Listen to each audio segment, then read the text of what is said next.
Agora, parece, né, Matheus, que realmente o laudo final da investigação da morte do Naim foi mesmo concluída como uma queda vinda de um uso de cocaína, né? Chama atenção, Cátia, porque na época, a gente até comentou aqui no programa que o caso foi inicialmente tratado pela polícia como um caso suspeito, que necessitava de investigação. A gente achou que fosse até bandido que tivesse entrado, alguém que, sei lá, estivesse na casa quando ele entrou. Era recente, assim, né? Era só recente, tinha um dia ali naquela casa. Também chamou a atenção porque nas redes sociais algumas pessoas foram muito cruéis na época com a viúva, com a Andréia. Sim. Fizeram algumas acusações e ela pedia justamente que as pessoas não tivessem interpretações, julgamentos antecipados. Mas agora sim, na última sexta-feira foi concluído sim o laudo e confirmado que de fato a queda na escada foi provocada pela intoxicação gerada por uso de drogas, no caso de cocaína. Mas foi uma overdose? Porque como ele caiu daquele jeito, porque o sangue espirrou de um jeito tão absurdo, né? Em tudo que eu li, não dá para precisar se de fato a gente poderia caracterizar como overdose, mas sim como uma forte alteração, né, por conta do alto consumo. Então, eu acho que ali a queda, de fato, é o traumatismo craniano... Foi o que matou ele? Que mata após essa intoxicação, né? Agora, também chama a atenção...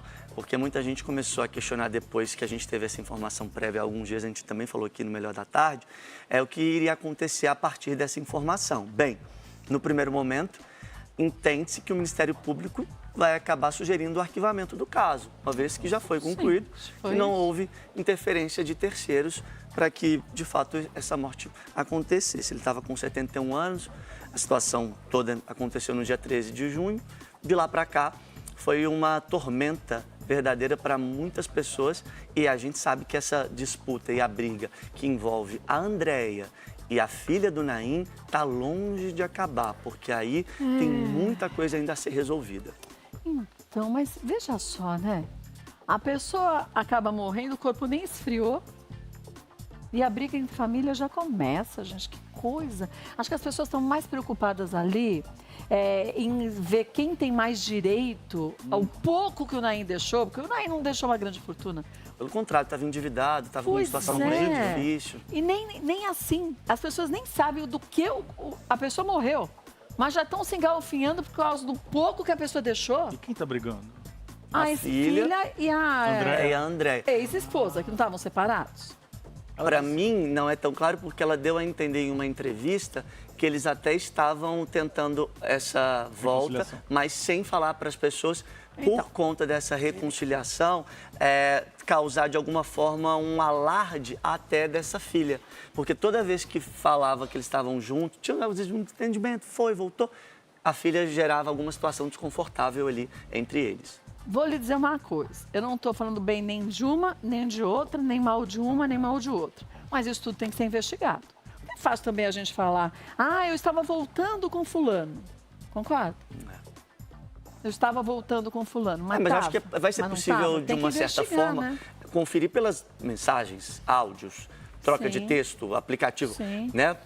Era de fato uma relação, eles já tinham voltado. As testemunhas também depende de quem né? Parece que ela mostrou, né, uns áudios. Ela pedia tem. para ela voltar. E essa filha é aquela que não tinha uma relação próxima? Não tem uma relação próxima, não. Ela nem foi no velório, né? Não foi. Mas posso te falar? Eu até comentei com os meninos na época do falecimento do Naim, há muitos anos atrás, até quando ele estava casado com aquela outra esposa que deu aquele problema dos cachorros e tudo mais. E eu estava lá no Mulheres e ele por diversas vezes foi. E ele chegava muito cedo, o programa tinha 4 horas, ficava sentado lá, batendo papo, ele sempre gostou de uma conversa. E ele falava da relação com essa filha. E ele sempre disse, e isso é uma coisa que ela falou, e eu vou te dizer, eu não era amiga dele, nem sou amiga da menina. Eu era conhecida. Conhecida é uma coisa e amigo é outra coisa diferente. Mas ele sempre falou, não só para mim, mas para todos. Eu nunca tive uma relação de pai com a minha filha. Então, às vezes é difícil a gente julgar porque um filho não vai no velório, no enterro de um pai, porque a gente não sabia como era. O relacionamento. Às vezes não existe, não é o laço sanguíneo que diz as coisas. Se fosse o laço consanguíneo, seria bem fácil. Mas não é, e bem difícil, porque tem muitos filhos que são adotados e são mais filhos de sangue do que os filhos do próprio sangue. Então, é muito difícil a gente julgar. Por isso, eu acho que aqui não cabe um julgamento, cabe uma investigação policial. Porque, de fato, se a filha encontrava com o Naim ou não, é uma questão. Mas que ela tem direito à herança, ela tem. É outra questão legal. É uma questão de lei, né? Mas é importante ressaltar, né, Cátia, nessa história é aquele clássico, né, gente? Droga, não vale a pena, é um caminho.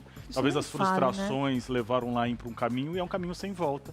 Infelizmente, já fica no vício ou em acidentes domésticos muito mais fortes. Pois ali, né? É verdade. E acidentes domésticos que acontecem todos os dias por N motivos e que levam muitas pessoas à morte também.